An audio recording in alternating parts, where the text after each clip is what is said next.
Ashley. Hi, Rachel. I'm a huge fan of yours. And Van, you already know that though, Van. I don't know if you knew that, Rachel, but Van, you already know. No, it's so nice to meet you. Yeah, I'm obsessed with you.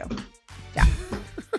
Ashley. All right, let's Donnie, keep all this in. Let's get it started. You guys, we have a very special guest, Ashley Blaine Featherson-Jenkins.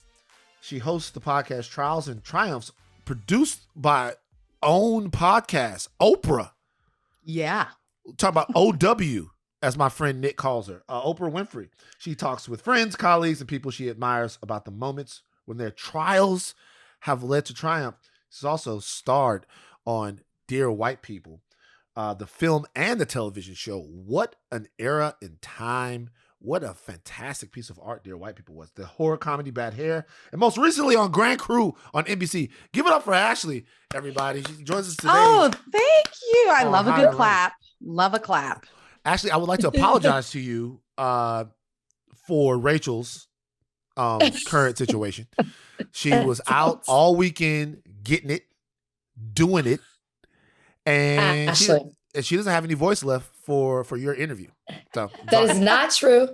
I am here on time, fresh off a plane, coming from Scottsdale. You'll get this, Ashley, as you are a newlywed.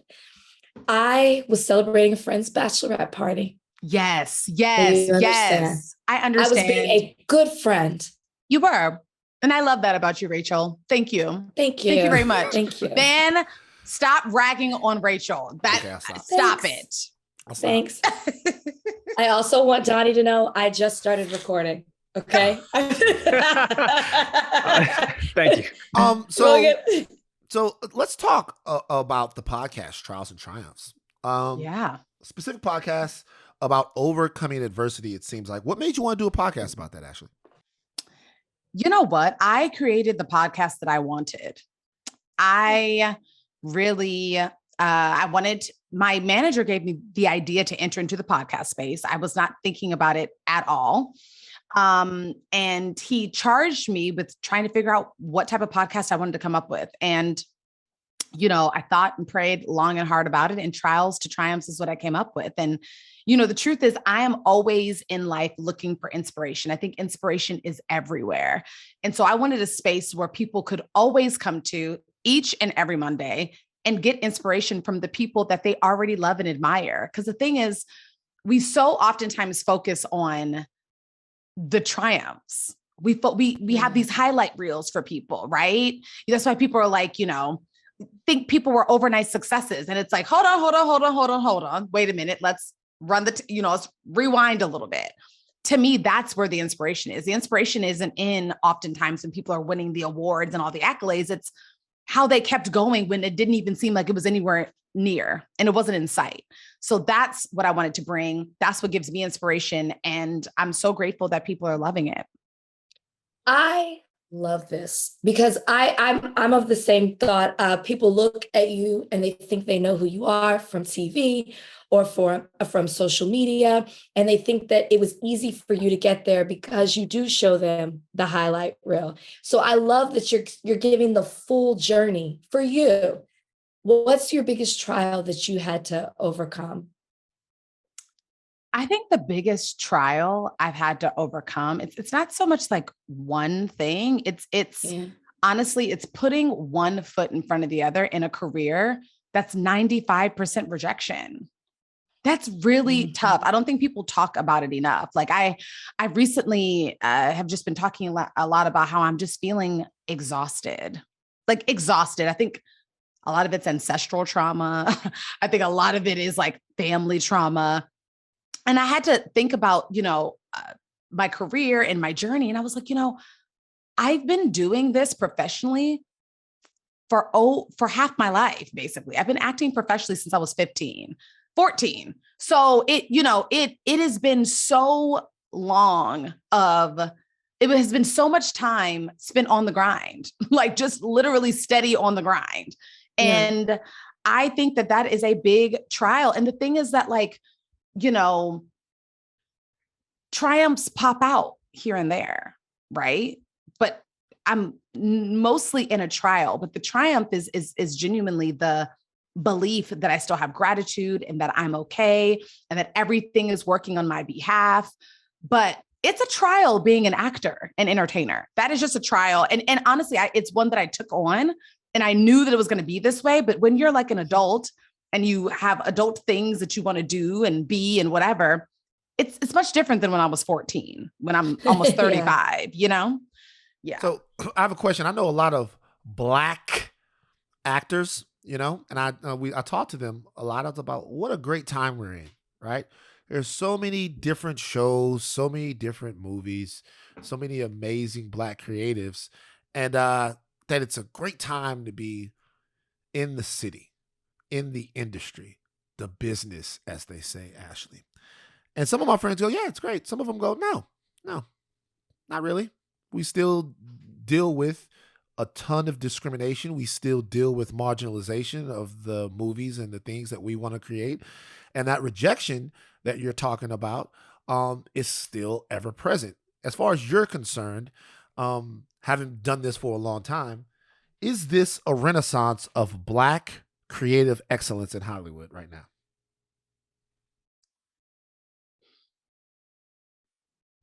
I'm pausing because I want to answer yes or no.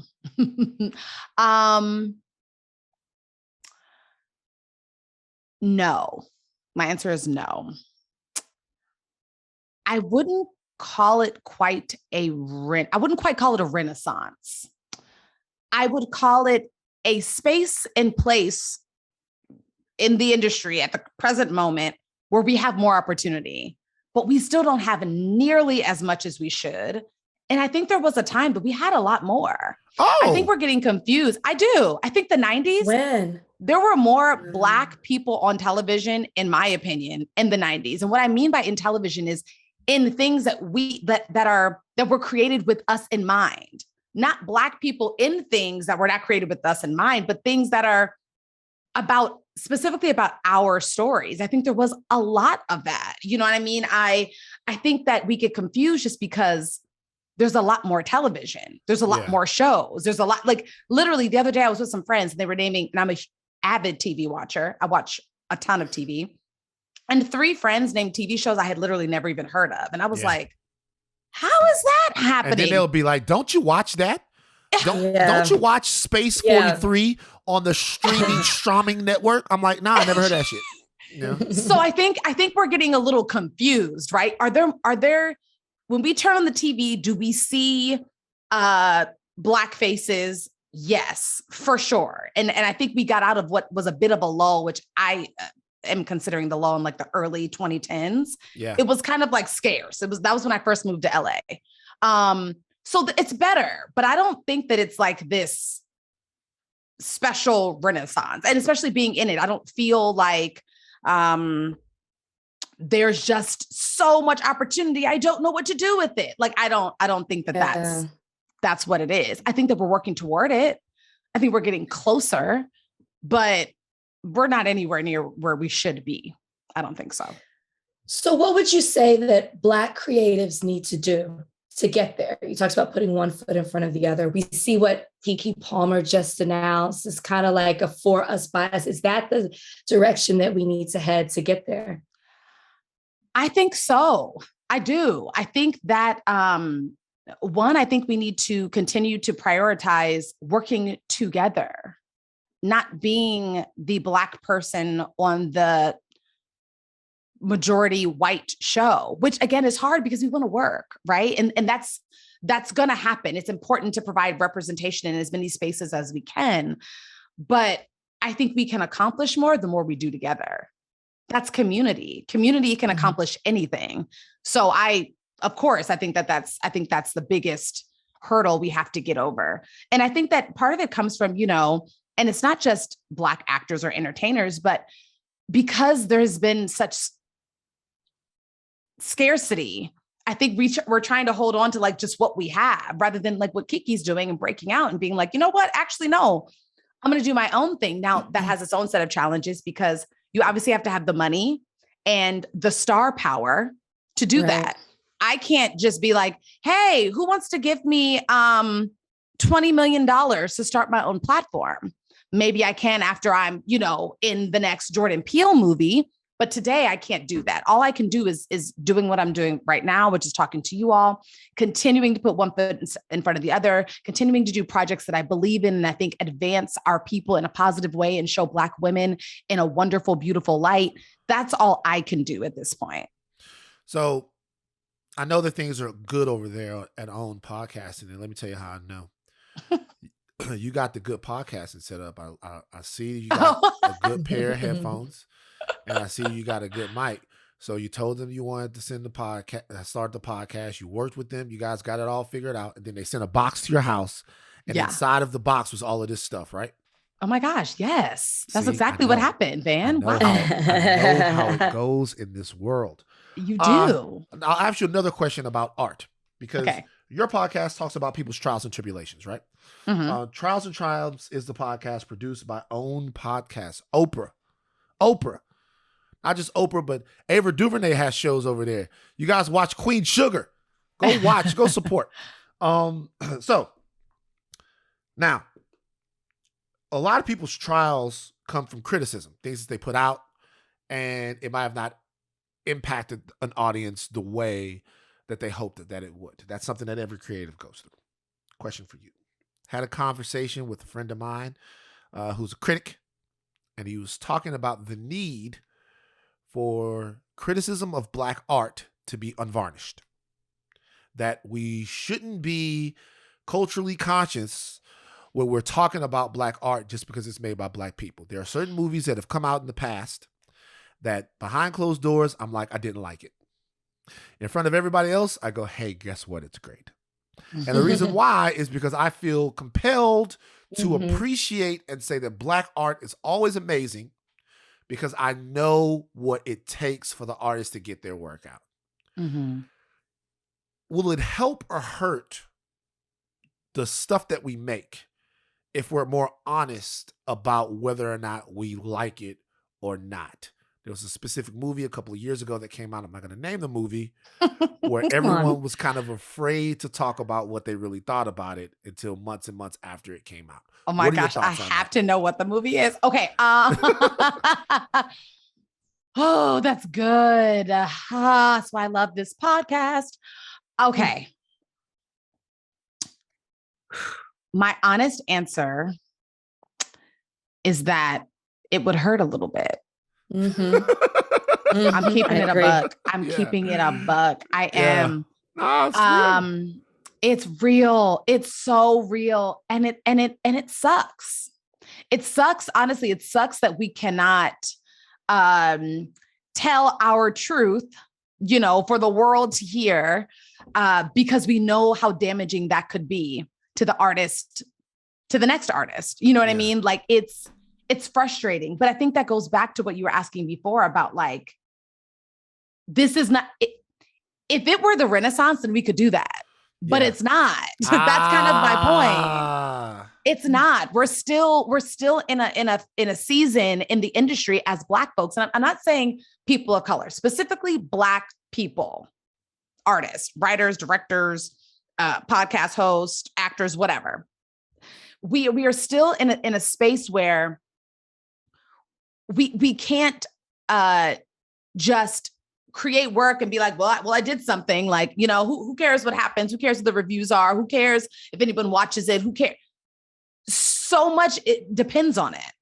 So much depends on it. And so if we, out of our mouths, publicly trash another Black person's art, then the powers that be are going to be like, they don't even like it. Why are we still making this? We allocated some dollars toward that and they don't even like it. Well, gosh darn it. We might as well push it over back into the I don't know, the Game of Thrones 4 that we're trying to make, whatever it is, it's not.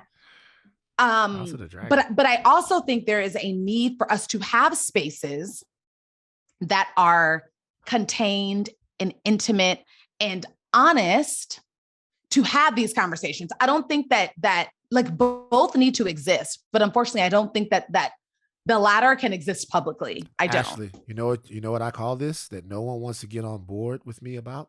What? SNR, Ashley. Secret nigga rooms. We need secret nigga rooms where we can talk about stuff and keep it all the way real, all the way culturally authentic. I'm not just talking about art. I'm talking about politics. I'm talking about all of this stuff.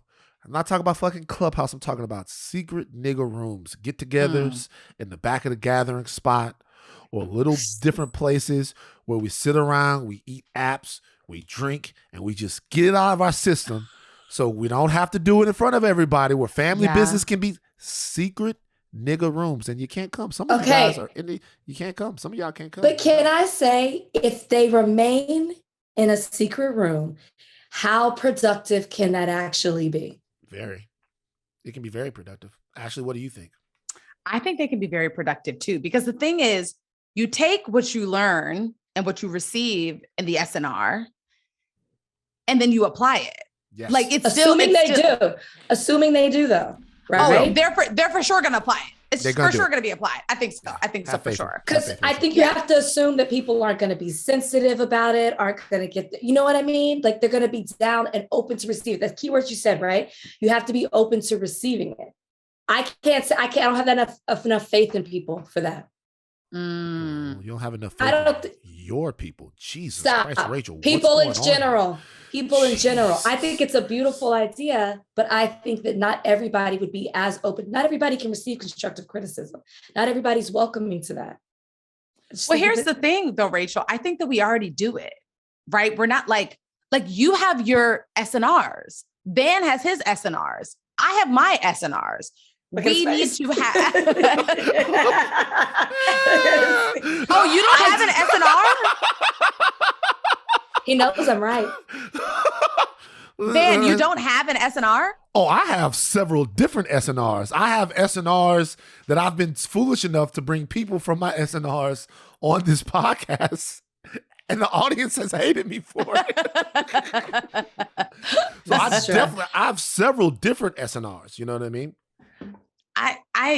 I'm here for the SNRs. And honestly, so I think, Rachel, I almost feel like it doesn't matter if the artist necessarily takes it, takes the advice and applies it. I just think it's important that as a community, we remember that support doesn't just mean approval and affinity for something. Support also means being challenged. It also means having different perspectives. It also means having a healthy debate. It also means, opinion, having a cacophony of opinions. Like that's also what support means. And I think, especially in Hollywood, we are tricked into believing that support is just saying yes. Yes. I think it's great. Oh my God, wonderful. But like, it's constant approval. Toxic positivity. And that does not help create better, more impactful art. It just doesn't. Everything can't be good. Like that's impossible. That doesn't make sense. What's the worst thing you were ever in, Ashley? Oh man. This is an SNR right now. Ashley, he's got to tell you first that movie that he was talking about, though. Yeah, thank you, Rachel. So what's the movie? He puts you out there. What's the movie? It's Queen and Slim. I loved Queen and Slim, though. Really? Man. Really? Yeah, it's Queen and Slim. Really? By the way, every creative involved in Queen and Slim is fantastic. Mm-hmm. Every single creative. Let me give flowers. Every single creative involved in Queen and Slim is top flight. That movie was an abomination. Okay. Movie was abomination. And a lot of people felt that way. We talked about it on this lot. I supported Queen and Slim. I left Queen and Slim mad.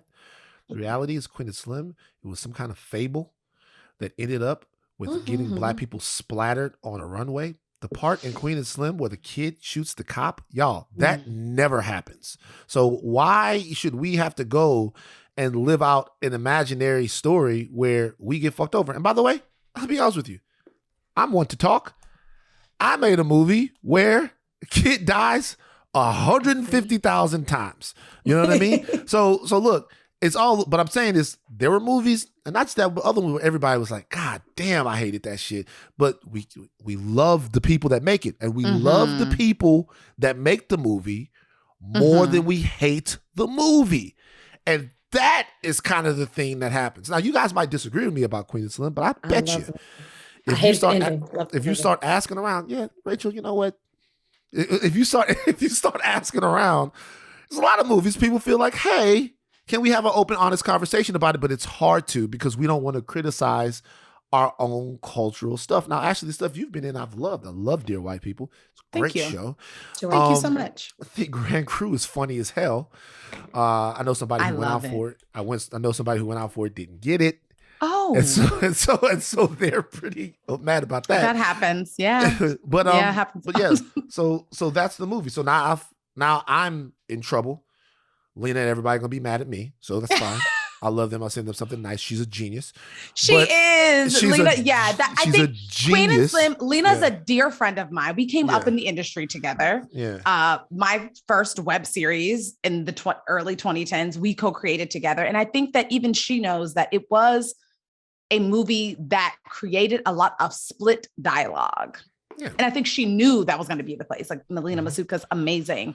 And I will agree with you in that I think it was a movie that a lot of Black people didn't know which side of the line they fell on. And especially that's what it was. It was like Black people were like double dutching, like, oh, I don't know which side of the line I want to land on. And a lot landed on the line where they loved it. And a lot landed on the line where they didn't love it and had a lot of issues with it.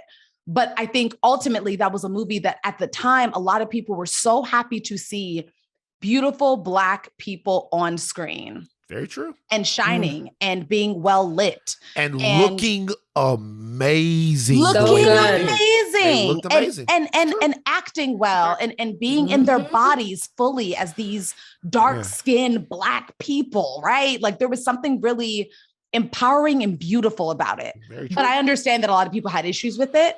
And I think that the creators know that too. And sometimes art will do that. Sometimes you have to sit back and be like, I'm okay that my art did that. Dear White People is an example of that. There's people who love it. And there's people who are like, why was this show ever created? It's the most ridiculous show. Don't know why it's named this. Don't care for these characters. I feel like I've been a part of a lot of stuff that people are split on, that people are like, either they love it or they hate it. And that's there's good art though. I think so too. And I think I used to be a little like in my head about it, but now I'm like, I want to be a part of stuff that gets people talking. Yeah. What are you saying about this? I don't want you just to be like, that was great. So anyway, let me pitch you something then. If you want to be a part of something that I want to pitch you on, I think you'd be perfect for. Oh my gosh. Yes. What, Van? This is going to be some real art that's going to get people talking. Rachel and I are scared. The name of the movie is Outcast, the Candace Owens story. No, I starring Ashley Blaine Featherson-Jenkins. As who? As Candace Owens. Not Outcast. No. Outcast. That we're gonna start in her upbringing when she sued the NAACP, or when she used the NAACP to sue for discrimination when she was a kid. We're going to keep going all the way through when she was a liberal, and then when she has the epiphany moment that she becomes a conservative. Outcast, the Candace Owens story. White Lives Matter. Rachel, come on now. That's an EP credit. I know. Rachel, we're doing this. It's a higher learning production. Donnie's on it too. Like, would you star in this movie? Van, what do you think? Literally, this is like, I know this is hypothetical, but no lie, my palms are sweaty. Like I'm stressed out over here. Like I can't even I think what really started to stress me out is that people would go see that movie. Oh, we number one. Yeah, they would. What? We got this coming. Yo, wait. If we actually made the movie, hold on for a second. Wait. It's coming off. If we made the movie, we're number one on Netflix We're number one streaming. We're number one. It's a streaming movie for sure. It's not in theaters. It's streaming. We're not streaming. Yeah, we're not streaming. But we're number one on Netflix. We're number one on Amazon. We're number one on Hulu. We're number one if we make the movie. I can have Trayvon whip up a script. It will probably take him 8 days. We get the money. Lawrence Bender, Ashley Blaine Featherson. No, I'm not attached. Everybody, I am not attached. We about to pitch it. We about to pitch it. No, you said yes. We about to pitch it. No, Ashley no. Oh people would be talking, Ashley. People would be talking, and they'd be split. I actually have a question. I know this is not what I'm supposed to be doing because you guys are the podcast hosts, but I actually need to know what you guys think. Mm-hmm. How do we make sense of how she is the way that she is? I can't. I need somebody to tell me. I can't. Rach, she's talking to you. No, she's talking to us. Yeah. And I can't either. And I think, Ashley, we have to stop trying. Okay. I think that's maybe what I needed to hear. There's some people you just can't make sense of because I don't know if it's really rooted in anything that's truthful. I don't think there's only one way. I don't believe her. I think the one way is to tell her story. He's going There's an actor out there. It ain't me though. I know that. You're not the least bit curious, Ashley. Curious. What? To doing the part? To watch? No. To watch the story. No. I would for sure. See, that's the thing. This is a movie I would watch and then talk about it in my SNR. I would have to go to the SNR and we would be talking about it. Like, what do we think? Yeah. What do we think? But I would also probably be mad at the creators if they were Black male creators. I would be like, why did they make this woman's story? I would be pissed. So that would be a whole nother thing. Actually, I wouldn't talk about it in SNR. I would talk about that publicly. I would be like, this is insane. These Black men chose to make a story about Candace Owens and I'm pissed. That's what I would do. Oh, tell us where and when we can find Trials and Triumphs. Tell us who you've had on it. Give us the spiel so that people can go support this podcast. And really dig into who you are because you're such an amazing creative and an amazing actress. So tell everybody where they can find your stuff. Thank you, my friend. You can find Trials to Triumphs anywhere you listen to podcasts. It's at Trials to Triumphs Pod on Instagram and on Twitter. I'm at Ashley Blaine, and we have new episodes of Trials to Triumphs each and every Monday on OWN Podcasts. Wow, so good. What the hell? Why are you so polished? You just started doing this. Like, I can't even get through a read. God damn. No, he cannot. Like, he cannot. Like, you just did that off the top of your... The higher learning audience, Ashley Blaine Featherson-Jenkins is her name. Trials and Triumphs is the podcast. Where else can they see you? What are you on right now? What are you plugging? What are we telling people to watch? So you might see me back on Grand Cruise Season 2. Nice. You might see me there. Mm-hmm. You can obviously watch Dear White People anytime as it's on Netflix. Mm-hmm. And yeah, I'm just doing all the things. You never know where you're going to find me, but it'll be in something awesome. Nice. We hope to have you back. Yes. I'm going to put you to the test because I'm going to have that script written. And who are you with? CAA? I am. So I'm gonna I know some people over there. They already know to not receive the script, so don't worry about it. All right. Bye. We'll see you next time. Bye. Thanks, y'all. See ya. Bye.